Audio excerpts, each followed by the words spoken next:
nyakubahwa visi perezida wa mbere w'inteko ishinga amategeko y'igihugu, nyakubahwa perezida wa sena uhagarariwe ahangaha, madamu minisitiri w'intebe, umuyobozi wa guverinoma, bwana perezida w'inama nkuru y'igihugu y'ubutegetsi bw'ubucamanza uhagarariwe ahangaha,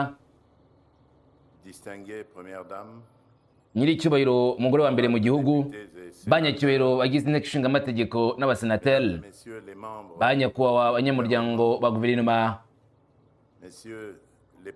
nyakubahwa perezida w'inzego zishyigikira demokarasi,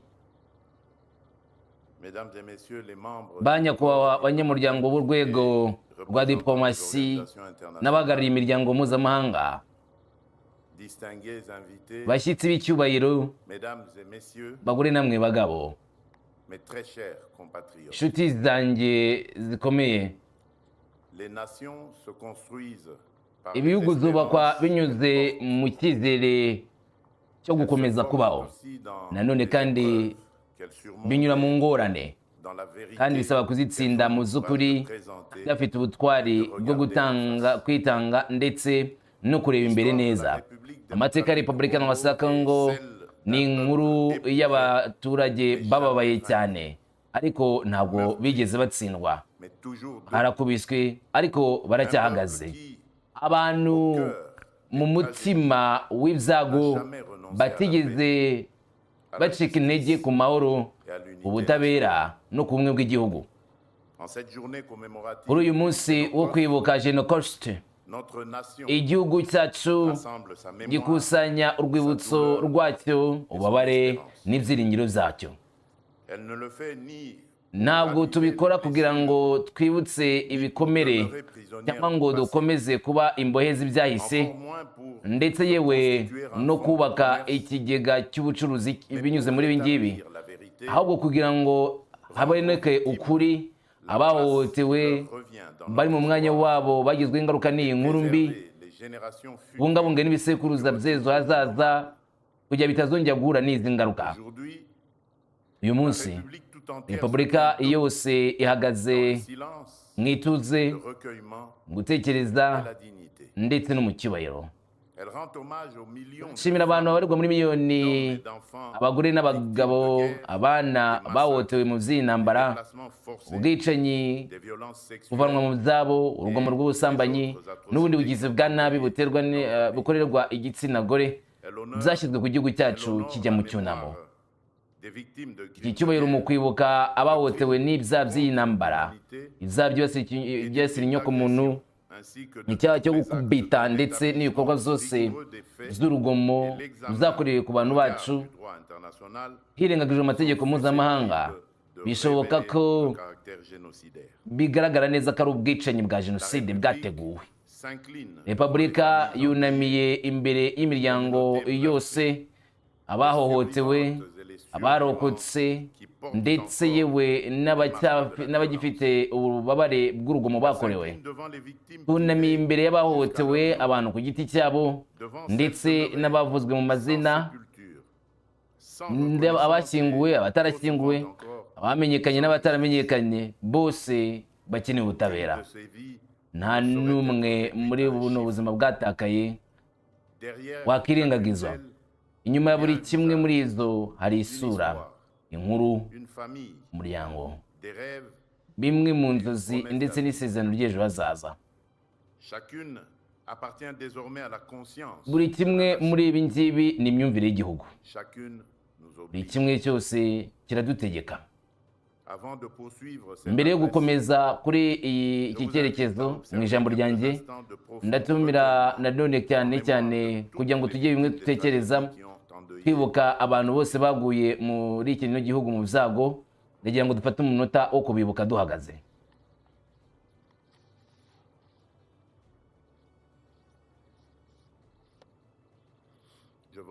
Ndabashimiye. Banyakubahwa, bashyitsi b'icyubahiro, bavandimwe banjye nkunda cyane, nta bantu bashobora kubaka ahazaza hakomeye no guhindura isura nziza y'amateka mabi nk'igihugu cya Kongo. Iyi ngingo ntisobanura kugumaho dufunzwe n'ububabare.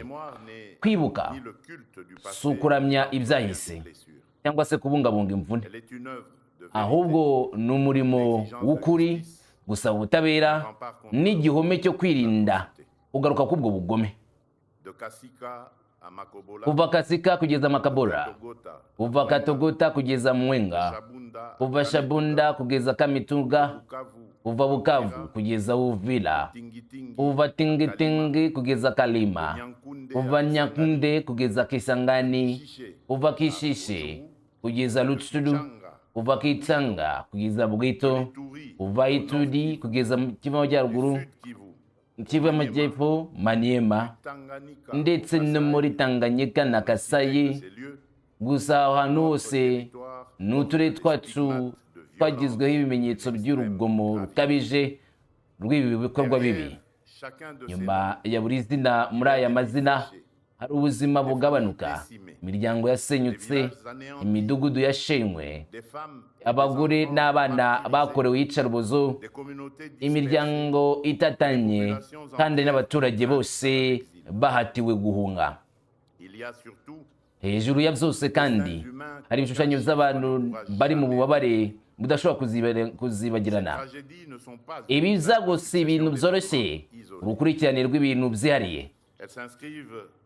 Bo ni bamwe mu bagizweho ingaruka n'urwo rugomo.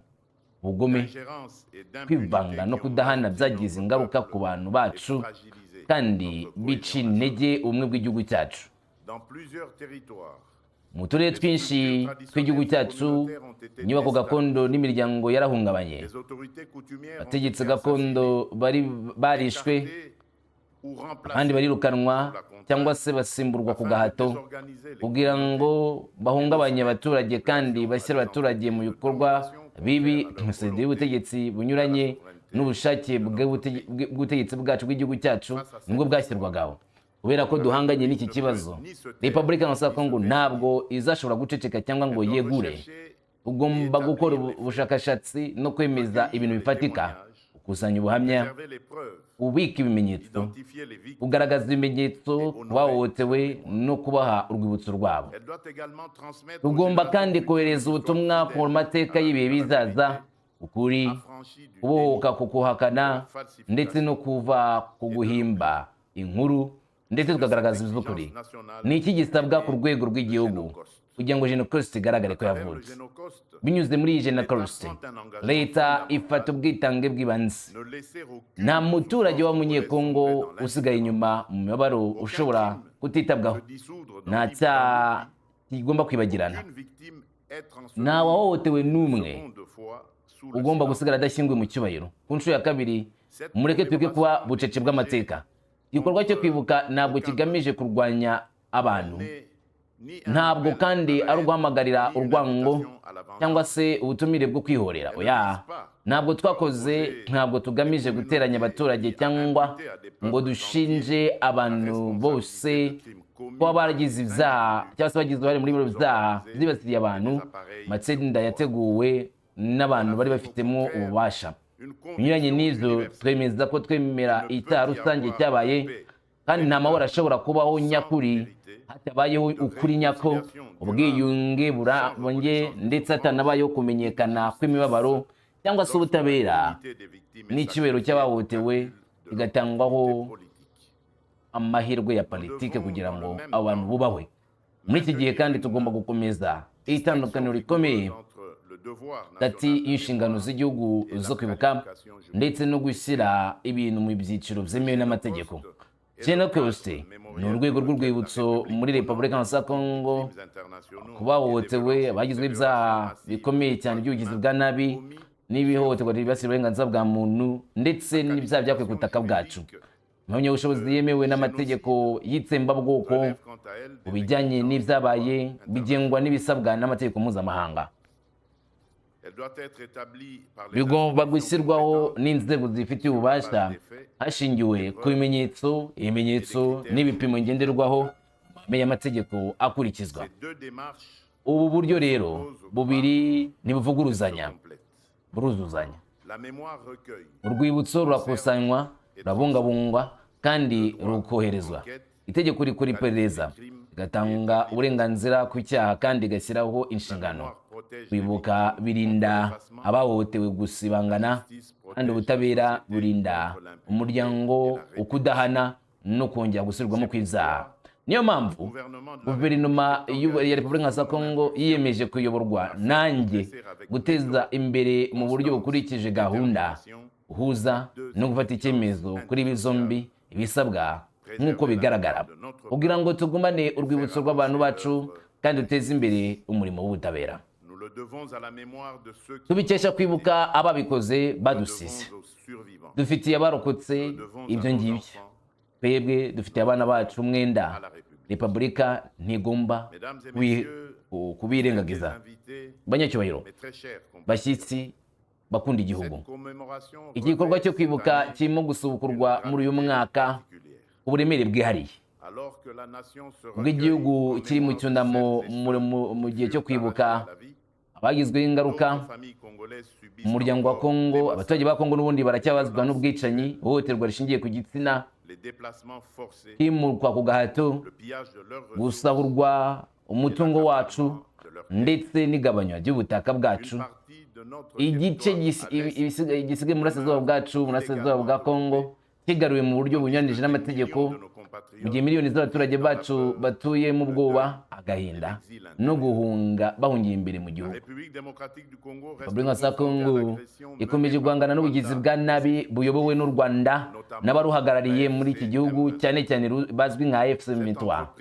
Iki kigo cyangwa se ababicanyi bashinzwe ku shingiro ry'insinzi ngo n'ubuhigi, bahungabanya ubusugire bwacu kandi babangamira ubusugire bw'ubutaka bwacu kandi bigahungabanya uburenganzira bw'abaturage ba Kongo bwo kubaho mu mudendezo mahoro ku isi basekuruza babahaye.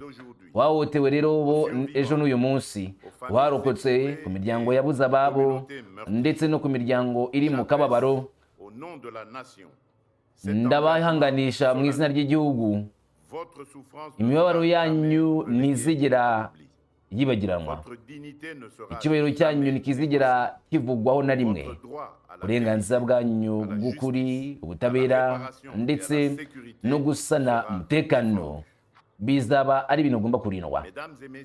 Banyakubahwa, banyacyubahiro, bashyitsi, mbakunda igihugu, amateka yacu atwigisha ko ubugome butazigera bubaho hatabayeho ikimenyetso cy'ibintu bifatika byo kurwanya. Birashoboka ko urugomo rurimo kuba ikintu gisanzwe, urwango rurimo kwirakwizwa, amagambo atesha agaciro ubumuntu, ubugome buhinduka gahunda kandi ko kudahana bikomeza gutera ibizaha. Niyo mpamvu kwibuka bidashobora kugira icyo bikora hatabayeho gukora ibishoboka. Ni itegeko ry'ubu kandi ni inshingano ku byerekeye ejo hazaza. Bidutegeka kurinda abaturage bacu kugira ngo dushimangire ubumwe bwacu bw'igihugu, kugira ngo turengere ubusugire bw'ubutaka bwacu no kurwana tugabanya ubukana bwo kuhakana amateka, guhimba amateka, gukoresha amakuru mu buryo bunyuranye ndetse n'ikintu icyo ari cyo cyose gitera urwango n'urugomo.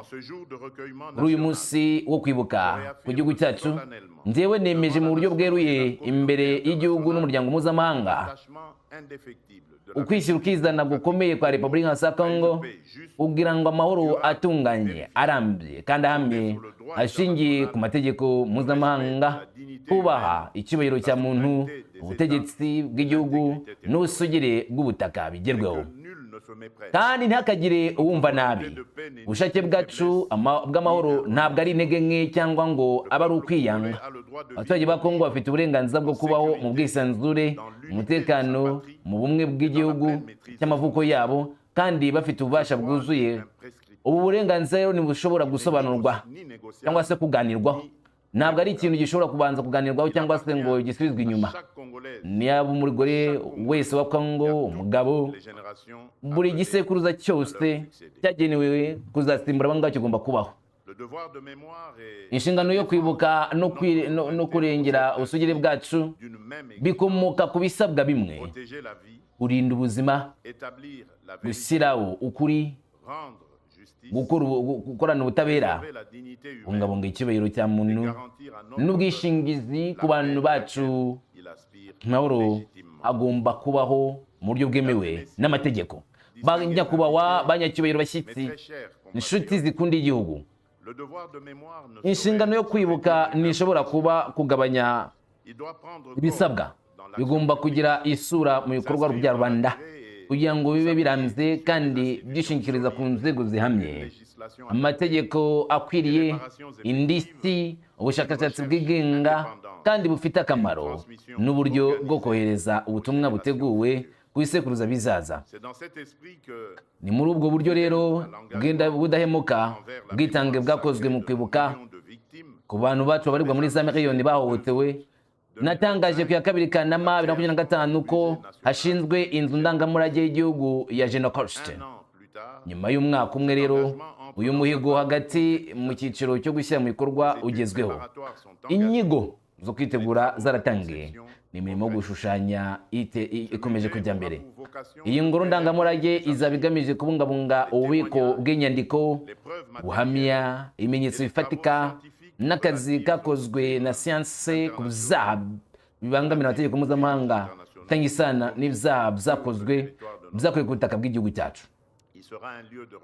Hazaba ahantu ho kuzirikanira abahohotewe n'imiryango yabo, ikigo cy'ubushakashatsi, igikoresho cyo kohereza ubutumwa ku barimu ndetse no ku rubyiruko rwacu mu ishuri ry'ukuri ry'umutimanama wo gukunda igihugu no kwitonda kw'abaturage bacu.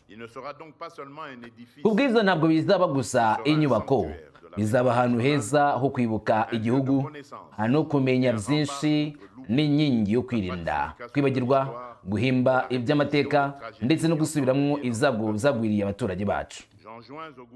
Ninjiye muri guverinoma no mu nzego z'ikoranabuhanga zishoboye gukomeza umushinga hamwe n'icyemezo n'umuvuduko wacyo. Igishushanyo cy'iyi ngoro kizagomba guhuza serivisi za leta, inzego z'abahanga mu bya siyanse n'abahanga mu by'umuco, abahanga mu by'urwibutso, kimwe n'abahagarariye abahohotewe n'imiryango yabo. Bityo iki gikorwa kizaba kigomba gusubiza amahame akenewe cyane mu bijyanye na siyanse, ingoro ndangamurage, ubwubatsi n'ikoranabuhanga. Intego yacu ni ukubigira ikigo gikomeye muri Afurika kandi ku isi ku rwego rwo hejuru rw'imbaraga rukuruzi amateka yacu n'icyubahiro cy'abaturage bacu bikeneye.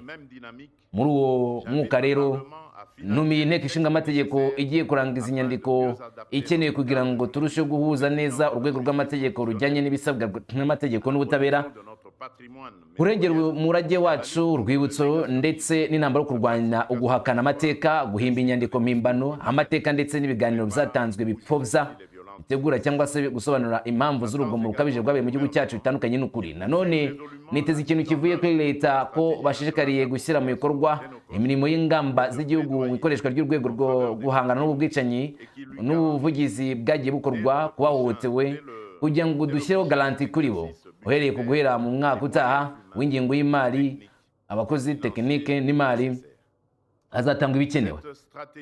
Iyi ngamba ubu igizwe n'imiterere yacu bwacu, kwerekeza ku kwibuka, kumenyekanisha ibi, ubutabera ndetse no gusana ibyangiritse. Igomba guhuza abantu bose b'inzego n'abafatanyabikorwa hafi y'icyifuzo rusange, dushyiraho ukuri, dutanga ubutabera ku bahohotewe ndetse hakandi ku rwibutso rwabo umutima w'ubwenge bwacu busangiwe.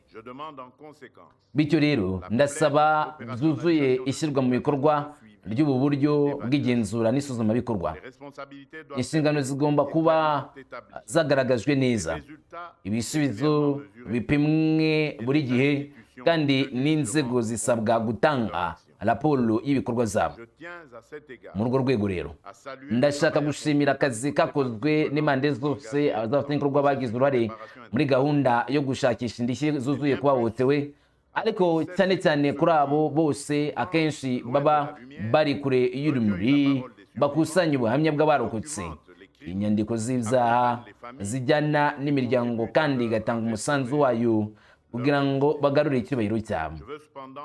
ariko ndashaka kongera kubisubiramo hamwe no gusobanura birushijeho. Gusana n'ibizakorwa ubuntu cyangwa se igikorwa cy'ubugiraneza bwa rubanda.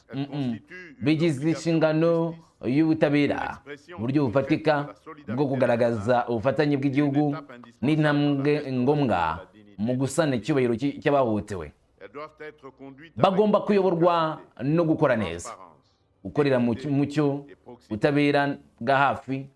Bagomba kugera ku bahohotewe, bagasubizwa ibyo bakeneye by'ukuri, kandi bagatangwa ibikomeye byo kubafasha mu buzima bwabo bwagizweho ingaruka, uburyo bugaragara amaso kandi birambye. Muri urwo rwego bagomba gukurikiza gusubiza mu nzego zose. Iki gikorwa cyacu ntikigomba guhagarara kuri iyi mipaka yacu ya diploma yacu igomba kwemera byimazeyo inshingano zayo zo kumenyekanisha ku rwego mpuzamahanga amateka ya Kongo. Kumenyekanisha ntabwo bizatanga ingaruka mbi kuri ibyo bikorwa gusa, cyangwa se ngo kibe urwibutso rw'imibabaro yacu gusa. Oya, nirimo gufata ishusho rizubakwa binyuze mu buryo buhamye bwa sanse, kubungabunga ibimenyetso, ireme ry'inyandiko, ibiganiro n'inzego mpuzamahanga, ndetse no guhuza kwacu k'ubuvugizi. Bityo rero ndabyita ubutumwa bwacu mu buryo bwa diplomasi na konsela zacu, hamwe n'uburyo n'ibyemezo za diplomasi mu buryo bwo kwibuka, kugaragaza ukuri ndetse n'ubutabera. Repubulika ya Demokarasi ya Kongo izakomeza urugamba mu gushyigikira kwemeza jenoside yakorewe ubutaka bwacu. Nta n'umwe ubashe kubihakana cyangwa ngo hagire ushaka kwirengagiza uku kuri hakurikije amategeko mpuzamahanga. Tuzakomeza kubahiriza iki gisabwa mu muryango w'abibumbye, umuryango w'Afurika, mu karere, mu n'abafatanyabikorwa bacu bose, ndetse n'inzego zose zifite ububasha. Tuzabikora dukurikije amategeko mpuzamahanga hashingiwe ku bimenyetso byashyizweho mu buryo buhamye, kandi hamwe n'icyemezo cy'abantu badafite aho babogamiye bashaka ubutabera. Uburyo bwacu ntabwo bugamije gushyira mu kato abaturage cyangwa ngo hashyirwe ipiganwa hagati y'ibyo yo kwibukwa. Nta n'imibabaro ikwiriye kuba ikoreshwa nk'intwaro yo kurwanya undi. Nta kwibuka bigomba kubakirwaho gusiba undi, ahubwo bishingiye ku kuri, ihame ryoroshye kandi ritagaragara kandi rusange.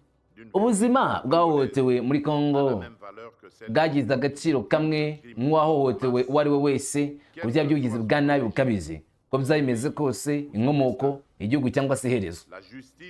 Ubutabera ntibushobora gusaba gusa ukwihanganirwa kw'abakoze ibingibi mu buyobozi, cyangwa se kutwirengagiza imibabaro. Oya, ntabwo byaba ari byo koko mu buryo burushijeho kugaragara.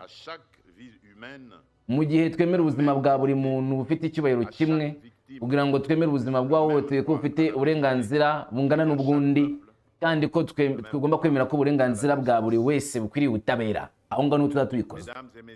Ba nyakubahwa, bashyitsi bakomeye, mwebwe mukunda igihugu, inshingano zacu zirenze igisekuruza cyacu. Bigizwe no kwemeza ukuri, gutanga ubutabera, gusana ibikomere uko bishoboka kose mu buryo bushoboka, no kohereza urwibutso rwabo, tubihuza n'ikiguzi gikomeye cy'urugomero rwakorewe igihugu cyacu. Genocost ni byinshi cyane kuruta itariki iri kuri kalendari yacu y'igihugu. Iki ni cyo gihe Repubulika yunamiye imbere y'abagizweho ingaruka inshingano zayo kuri twe, kandi tukongera isezerano ryacu ko tutazijya na rimwe duceceka, kutita ku byabaye cyangwa se ngo tubyibagirwe. Niyo mpamvu mpamagariye kuri uyu munsi w'igihugu wo kwibuka Genocost kuri izi gahunda eshatu cyangwa se izi imihigo itatu tugomba gufata. Icya mbere, ntabwo tuzibagirwa. Dukomeze kugaragaza amazina amasura inkuru z'abahotewe bacu kubera ko abantu babibagirwa batakaza igice cy'amateka yacu n'ubugingo bwacu. Cya kabiri, ntituzigere tureka ngo ibikorwa by'ubugome byongere bisubirwemo. Turwanye urwango budacogora, kudahana, guhigwa ndetse no gukoresha iyo bagiza no kwibasira abantu, kuko nta mahoro arambye ashobora kubaho atubakiwe ku butabera ndetse no guhangana no kudahana. Icya gatatu kandi ari nacyo cya nyuma ni ugutangira urugendo rwo gukira binyuze mu kuri, ubutabera ndetse no gusana no kwishyira hamwe. Gukira binyuze mu bwiyunge butavuze kwibagirwa cyangwa ngo twihakane ubutabera, ahubwo ubushake bwo kongera kubaka ubuvandimwe bukwiye kandi bukomeye. Iyi ni inshingano y'abazadukomokaho. Iri ni isezerano ugomba abahohotewe, abarokotse ndetse n'ibisekuruza bizadukurikira. Munyemerere rero nsoza nsubire kuri ijambo ry'ukwizera no kwemeza byakuwe mu gitabo cy'umuhanuzi Nahamu igice cya mbere umurongo wa 9. Ihungabana ntizagaragara, iherezo ry'interuro. Twese twiyemeje kubikora dufashijwe n'Uwiteka mu buryo bufatika kugira ngo ibitazongera kubaho ukundi.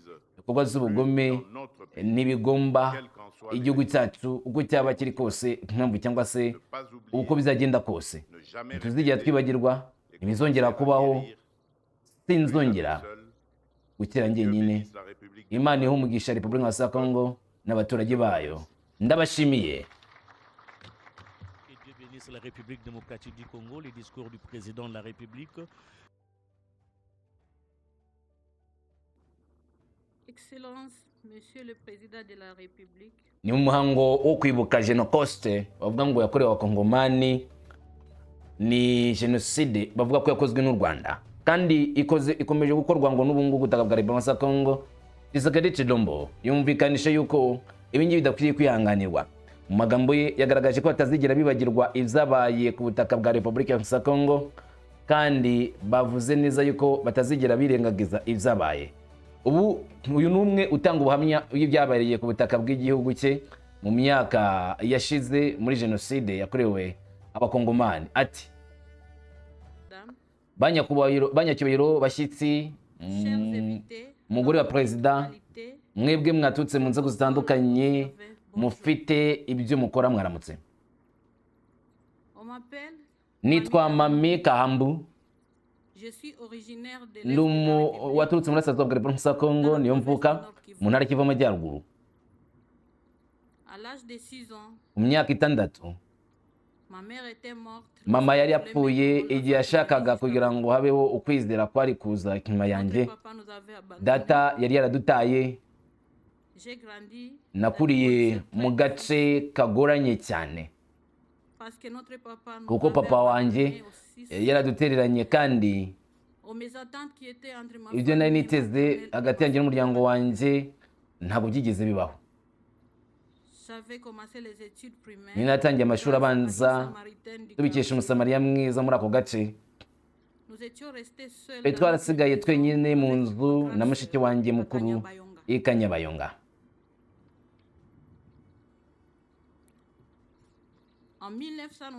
Mu mwaka w'1996 mu gihe cy'igikorwa cya Mbata ku ya mbere Kamena, inzu mama wacu yarafite yarashenywe.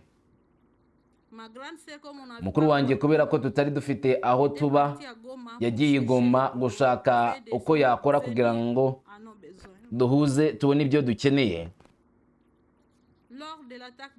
Mu gihe cy'igitero cya FDL igoma mwaka 1997, mukuru wanjye yagizwe ingaruka n'ibisasu byatewe n'izo nyeshyamba. Yararokotse ariko nyuma y'imyaka 4 yaje gupfa azize ibisasu. Ingaruka z'ibyo bisasu byatubaguye umubiri we. Nongeye guhura n'ibyago bikomeye by'umubabaro.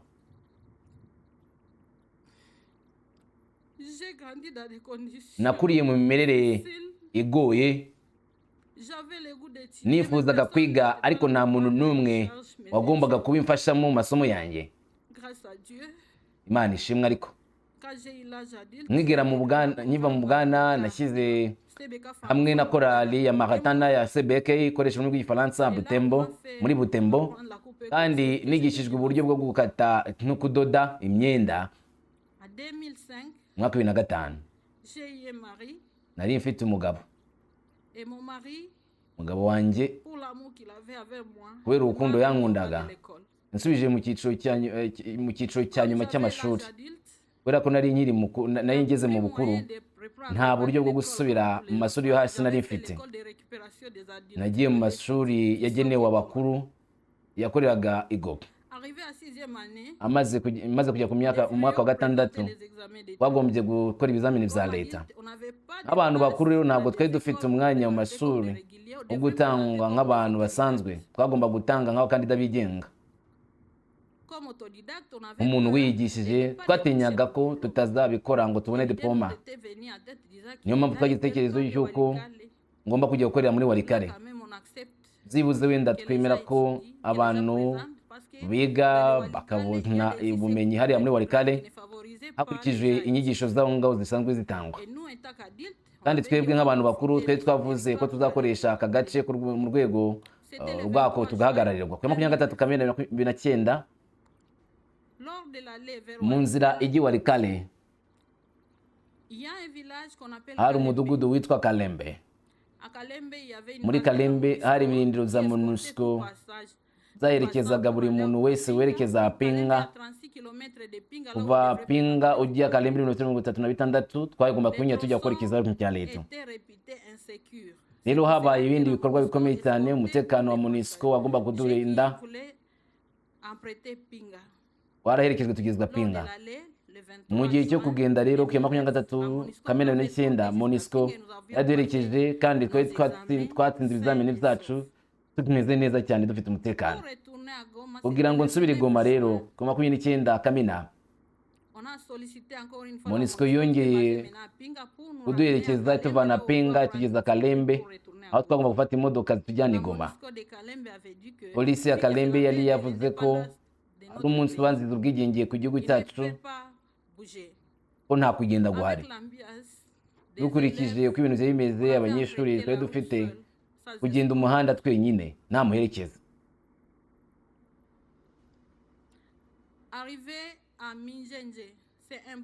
Bageze Mizenze iri hagati y'umuhanda hagati ya Kalembe na Pinga, hafi y'umudugudu wa Malemo.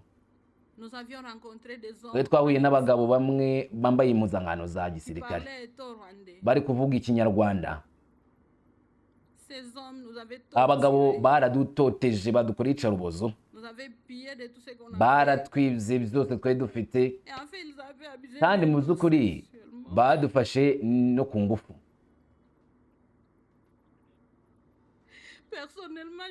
Ku giti cyanjye nashimishwe cyane n'imibabaro ya mbere nahuye nayo kuruta uko nahuye n'ingi y'ubwayo. Twari tumaze amasaha arenga 4, twamazanye amasaha arenga 4 n'abo bagabo badufata ku ngufu.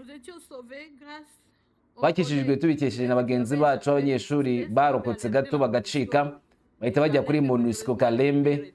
Cyabaje nuko nyine hari kure kuhagera. MONUSCO ya Kalembe yaradufashije mu kuduha ibikoresho kugira ngo banadukize indwara zandurira mu mibonano mpuzabitsina, bahise batwitaho. Ngewe narahahamutse cyane, nari mfite icyizere cy'ubuzima bwiza, ariko ngize ubwo ntekereza kwiyahura. Turakumbona uyu munsi ariko mu kubera inkunga y'imiryango ishyigikira abahohotewe, ubufatanye bw'abagore ku bahohotewe n'ihohoterwa rishingiye ku gitsina twahuye naryo. Uyu munsi ndashimira iyo miryango rero yatwitayeho, Bwana Perezida.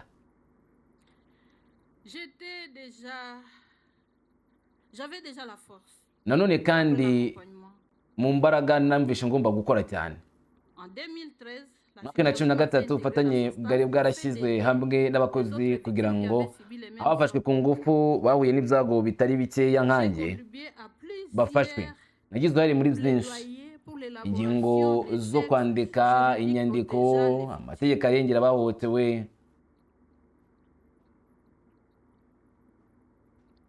Malheureusement, Ikibabaje le ariko diable ne dort pas. Sekibi ntabwo asinziriye. Malgré mon engagement, Nubwo mon nitanze activisme, nkaba nkora ibikorwa byanjye by'ubukangurambaga, janvier ku itariki 27 Mutarama 2025 lors de l'attaque mu gihe cy'igitero cyagabwe ku mujyi wa Goma, nous étions ensemble avec mon twari kumwe mari et mes n'umugabo wanjye n'abana banjye. Comme vous savez, la ville de Goma Nk'uko mubizi umujyi wa Goma où aller lors ubu de ngubu l'attaque. ntabwo wavuga ko wibasiriwe gusa, ahubwo wibasiriwe bikomeye cyane 23. Nous étions enfermés. Twubatse neza, Moi et mon mari.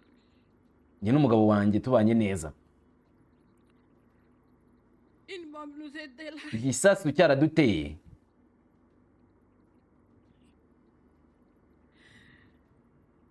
Lorsque la bombe est Ubwo tombée, igisasu cyagwaga rero, mon mari est touché. umugabo wanjye yagizweho ingaruka, arataka cyane ati mana mana ndarashwe. On a essayé de le sauver. Twagerageje kumurokora tumujyana ku bitaro. Les médecins ont essayé d'intervenir. Muganga yagerageje gukora ibishoboka byose. Ikibabaje nuko yari amerewe nabi cyane, maze ibikomere biza kumuhitana. Malheureusement, il n'y a pas de place. Tumaze kubona apfuye, ikibabaje cyane nuko hari imirambo myinshi. Électricité. Amashanyarazi yari ahari.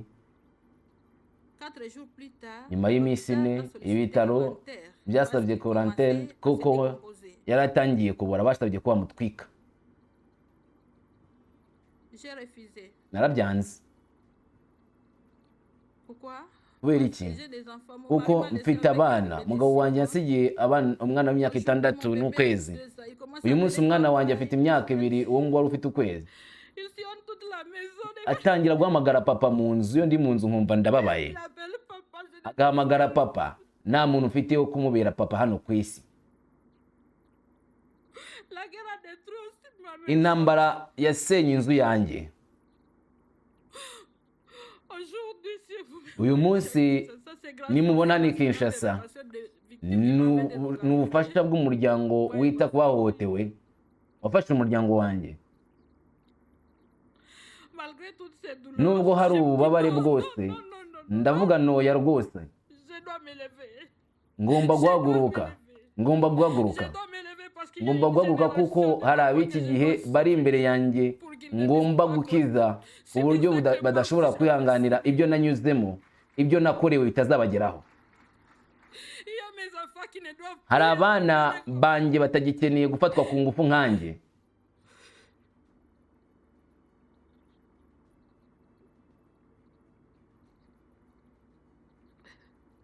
Aujourd'hui, j'ai accompagné Uyu munsi d'autres ndi kumwe n'abandi barokotse bahuye n'ibyago bimwe nkanjye baturutse impande zose z'igihugu.